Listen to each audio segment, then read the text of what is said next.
BA part 1 लोक प्रशासन।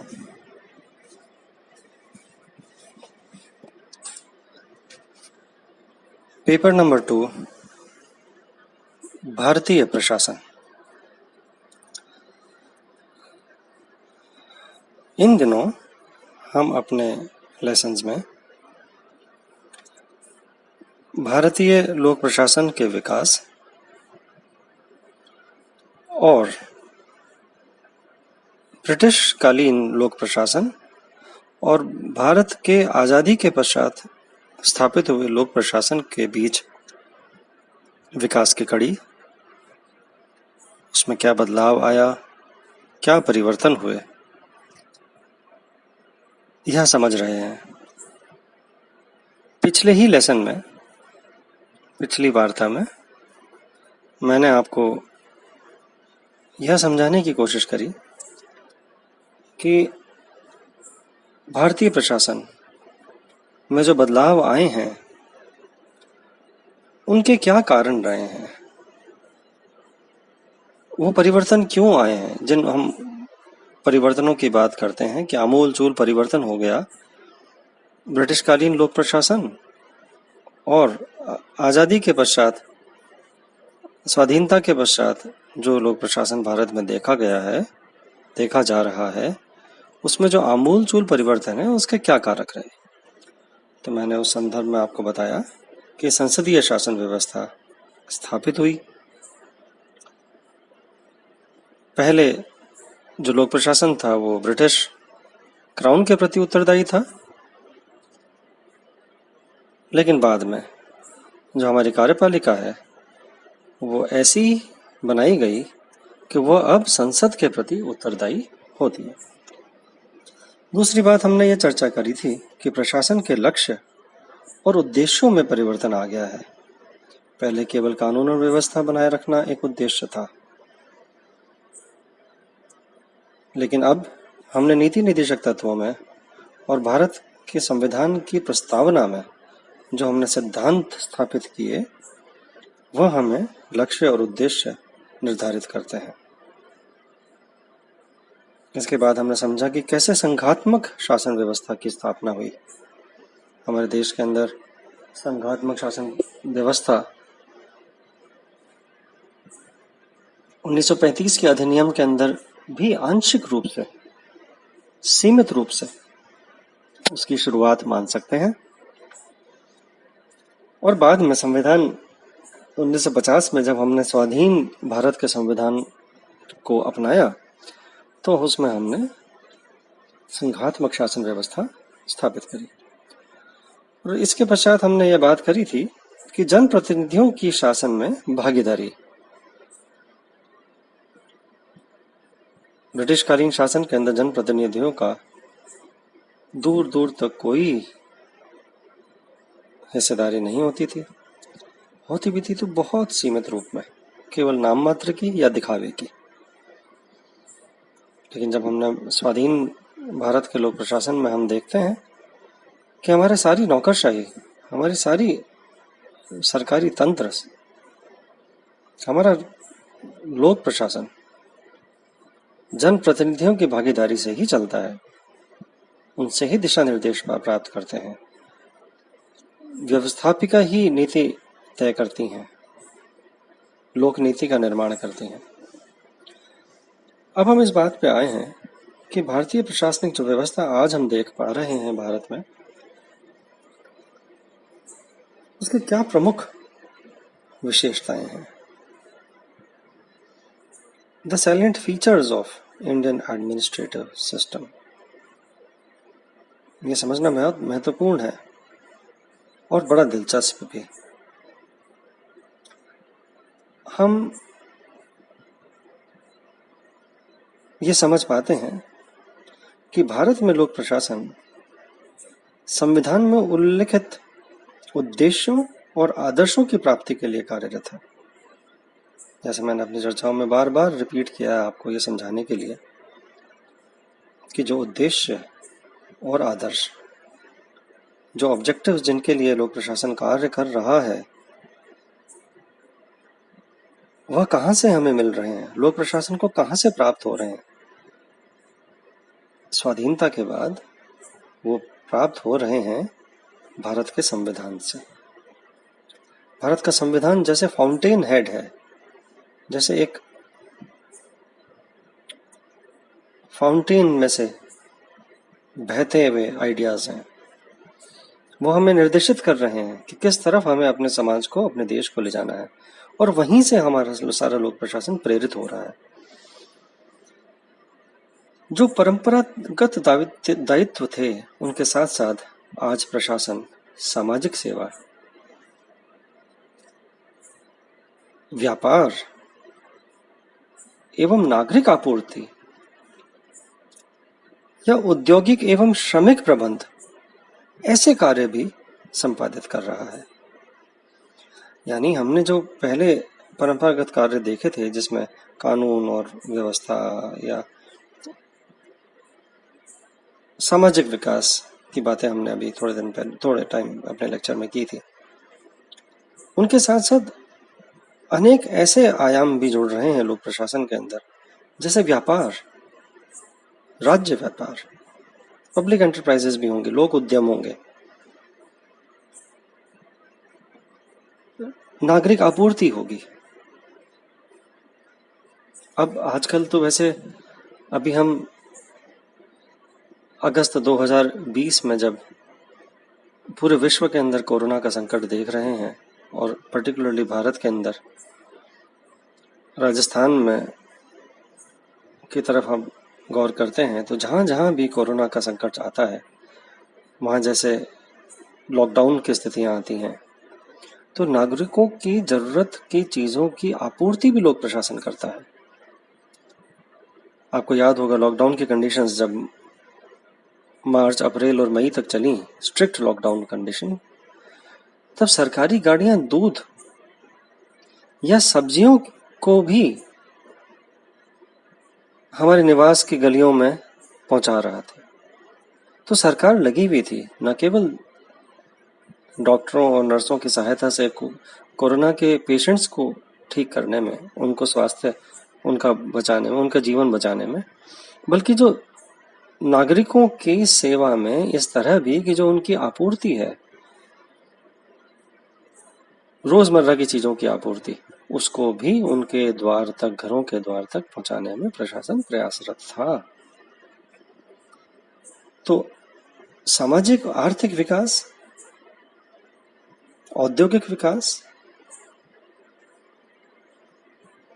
और श्रमिक प्रबंध जैसे कार्य, श्रमिक प्रबंध, लेबर मैनेजमेंट, लेबर लॉज भी सरकार बनाती है। इंडस्ट्रीज के अंदर जो लेबर काम कर रही है, उनके क्या नियम होंगे, क्या क्या सुरक्षाएं दी जाएंगी उनको, उनके क्या अधिकार होंगे, उद्योगों के क्या अधिकार होंगे, शक्तियां होंगी, तो नागरिक जो श्रमिक उसमें काम कर रहे हैं, उनके क्या अधिकार होंगे। ऐसे तमाम बातों के ऊपर लोक प्रशासन कार्यरत रहता है। नए आर्थिक, सामाजिक और राजनीतिक संदर्भ में लोक प्रशासन नया परिवेश ग्रहण कर रहा है। नए नए प्रशासनिक अभिकरण एवं संस्थाएं अस्तित्व में आई हैं, जो हमने कभी पहले, स्वाधीनता से पहले तो हमने कहीं सोच ही नहीं सकते थे इस देश के अंदर ऐसी बातें, जो आज मॉडर्न युग के अंदर हम विशिष्ट सेवाएं देने वाली, एक्सपर्टाइज रखने वाली संस्थाएं सरकार की तरफ से प्रशासनिक अभिकरणों या प्रशासनिक संस्थाओं के रूप में हम उनको देख पाते हैं। पुरानी संस्थाएं और प्रवृत्तियों का स्थान नई संस्थाएं और दृष्टिकोण ग्रहण करते जा रहे हैं। मैं विस्तार से अपने आगे आने वाली चर्चाओं के अंदर, जब हम आर्थिक नियोजन को पढ़ेंगे, भारतीय लोक प्रशासन पेपर नंबर 2 के अंदर ही, उस समय मैं आपको यह बातें और स्पष्ट करने की कोशिश करूंगा कि कैसे भारतीय नियोजन, आर्थिक नियोजन में स्पेशली सरकारी तंत्र का बदलाव आया है। जहां सरकार पहले कारक बनी, कर्ता बनी, और अब सरकार फैसिलिटेटर के रूप में कार्य कर रही है। तो सरकार के दृष्टिकोण बदल रहे हैं, संस्थाएं बदल रही हैं, दृष्टिकोण बदल रहे हैं। तो हम अब इन बात पे आते हैं कि भारतीय लोक प्रशासन की क्या विशेषताएं हैं जो इन सभी बातों को पूरा करने में लग रही हैं। सबसे पहली बात तो यह कि भारतीय लोक प्रशासन एक क्रमिक विकास का परिणाम है। इतिहास के न जाने कितने बदलावों को देखते हुए, कितनी सारी दिशाओं और दशाओं से गुजरते हुए भारत में प्रशासन का विकास हुआ है। हमने अपनी शुरुआती चर्चाओं के अंदर इस पेपर के जो शुरुआती लेक्चर्स थे, अभी तो हम पेपर नंबर 2 का 7वां लेक्चर पे आए हैं। शुरुआती 1-2 लेक्चर्स के अंदर 3 लेक्चर्स तक भी हमने प्राचीन काल की बातें करी थी। कैसे लोक प्रशासन का उद्गम हुआ भारत के अंदर। तो हम कह सकते हैं भारत का आज जो प्रशासनिक स्वरूप है वो विकसित प्रशासन है, क्योंकि वो काफी दशाओं और दिशाओं से पल्लवित होता हुआ आज गंगा की धारा के समान निरंतर गतिमान है। अनेक विद्वानों की मान्यता है कि हमारे प्रशासन की परंपरा उतनी ही पुरानी है जितना कि स्वयं ऋग्वेद। यानी कहने का तात्पर्य यह है कि भारतीय प्रशासन एक बहुत लंबे काल से विकसित हो रहा है। स्टेप बाय स्टेप समय समय पर इसमें बदलाव आए हैं, और आज जो हम रूप देख रहे हैं आधुनिक युग के अंदर भारतीय लोक प्रशासन का, हम समझ पाते हैं कि एक क्रमिक विकास का परिणाम है और अनेक कालों से गुजर के आ रहा है, जिसमें मौर्य काल, मुगल काल और सबसे महत्वपूर्ण जिसकी छाया आज तक हमारे प्रशासन के ऊपर दिखाई देती है, अच्छी भी और थोड़ी बुरी और कटु छाया भी, वो है ब्रिटिश राज की छाया। कटु इसलिए बोल रहा हूं कि नौकरशाही के अंदर आज भी हमें जो बुरे लक्षण दिखाई देते हैं वो अंग्रेजी विरासत महसूस होते हैं। प्रशासन की शक्तियों को जनता के ऊपर लागू करने की जो कठोरता होती है, जो उसमें दंड की धमकी होती है, जो भय और आतंक उसमें दिखाया जाता है, जैसे पर्टिकुलरली पुलिस प्रशासन में, जो हमने अभी लॉकडाउन की स्थितियों के अंदर भी देखा। अभी कोरोना के अंदर जब लॉकडाउन लगे तो कैसे प्रशासन ने सख्ती बरती, कर्फ्यू लगाए, लॉकडाउन्स किए, जो नहीं मान रहे थे उनको कैसे सड़कों पे उनको पीटा गया। जो माइग्रेंट्स थे, जो इधर से उधर जा रहे थे, बेरोजगार होकर वापस घरों पे ला रहे थे, सैकड़ों किलोमीटर पैदल यात्राएं की उन्होंने। प्रशासन की संवेदनहीनता सामने नजर आ रही थी। ये ऐसा लगता था जैसे ब्रिटिश काल की विरासत है। लेकिन हम फिर भी मानते हैं कि हमारा भारतीय प्रशासन काफी विकसित है। अगला विशेषता में ये हम कह सकते हैं कि भारतीय प्रशासन बहुत गतिशील और परिवर्तनशील प्रशासन है, डायनामिक है। मौर्य काल और गुप्त काल में जो प्रशासन था उसमें मुगल शासकों ने समय अनुकूल परिवर्तन किए। ब्रिटिश काल का प्रशासन दमन, अनुशासन, दक्षता और शोषण की विशेषताओं से युक्त था।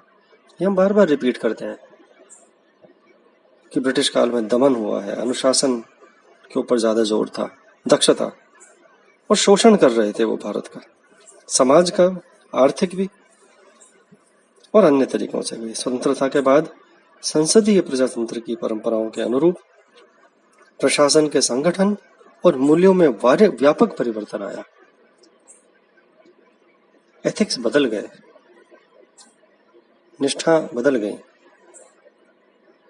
अब लोक प्रशासन जनता के स्वामी के बजाय जनता के सेवक के रूप में कार्य कर रहा है। लोक प्रशासन सेवक है अब, माई बाप नहीं है। अंग्रेजों के जमाने में माई बाप बोला जाता था।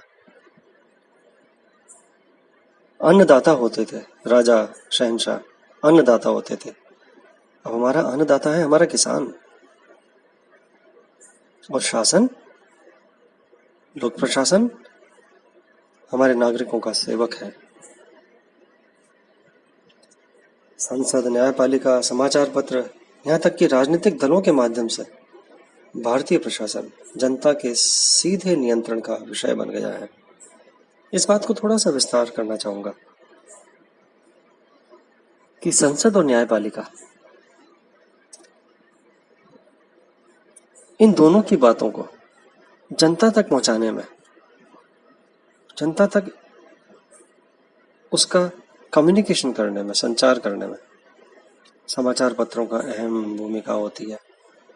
समाचार पत्रों को बोला जाए तो एक और शब्द इस समय यहाँ जोड़ दिया जाना चाहिए। आज के युग के अंदर सोशल मीडिया, इलेक्ट्रॉनिक मीडिया, ई मीडिया बहुत अहम भूमिका निभा रहे हैं। संसद में क्या घटा, किसने क्या बोला, क्या चर्चा हुई, उसका मायने क्या होता है, उसका अर्थ क्या है, इसका विश्लेषण क्या है। न्यायपालिका ने अगर कोई बात न्यायपालिका में उठी है और वहाँ वकील कोई दलील दे रहे हैं, बहस कर रहे हैं, क्या मुद्दे हैं, क्या पक्ष हैं उनके और क्या विपक्ष हैं, ये सभी बातें समाचार पत्र, जिसको हम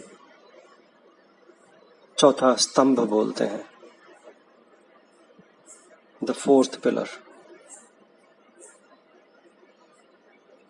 तो जो हमारा लोक प्रशासन है वो गतिशील और परिवर्तनशील है, क्योंकि उसमें इन सब चीजों का समावेश है। जनता शिक्षित हो रही है, जागरूक हो रही है, तो राजनीतिक दलों को भी और संसद में हमारे सांसदों को भी उस परिवर्तन के साथ साथ चलना होगा और प्रशासन भी उसके अनुरूप बदलता रहता है। अगली विशेषता हमारे भारतीय प्रशासन की यह कि वह एक उत्तरदायी प्रशासन है। भारत में संसदीय प्रणाली की स्थापना की गई है। संसद के सदस्य जनता द्वारा निर्वाचित होते हैं। मंत्रिमंडल संसद के प्रति उत्तरदायी होता है। मंत्रिमंडल के सदस्य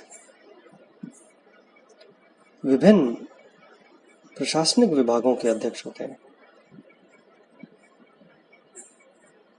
संसद में उनसे प्रश्न पूछे जाते हैं और उनके विभागों की आलोचना तक की जाती है।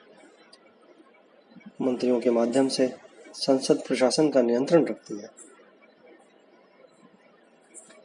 संसद में प्रश्नकाल प्रशासनिक अधिकारियों को चौकन्ना रखता है। यह उसे सजग रहने के लिए बाध्य करता है। प्रशासन की किसी असफलता, अकार्यकुशलता, विलंब, त्रुटि अथवा अनियमितता के बारे में लगाए गए आरोप को मंत्रिपरिषद को आखिर में उत्तर देना ही पड़ता है। अतः प्रशासन हरदम अलर्ट रहता है, चौकन्ना रहता है। और अगर संसद के अंदर मंत्रिपरिषद के खिलाफ अविश्वास प्रस्ताव आ जाए तो मंत्रिपरिषद हट भी सकती है, हालांकि यह बहुमत पे तय होता है। अतः प्रशासन पर सावधान, सचेत, जागरूक, ईमानदार और कार्यकुशल रहने का भारी दबाव रहता है। तो हमारा लोक प्रशासन एक उत्तरदायी प्रशासन है, संसद के प्रति उत्तरदायी, जहां उसे हर अपनी सही बात को रखना होगा और गलतियों के प्रति वहां पे उत्तरदायित्व लेना पड़ेगा। अकाउंटेबिलिटी एस्टैब्लिश होती है। घटनाओं के घटने के पश्चात संसद द्वारा आलोचना की जा सकती है, कठोर भी, और सुधारने के लिए मौका भी दिया जा सकता है। तो उत्तरदायी प्रशासन एक बहुत बड़ा विशेषता है हमारे भारतीय प्रशासन की। आगे की विशेषताएं अगले लेसन में, अगली चर्चा में। धन्यवाद।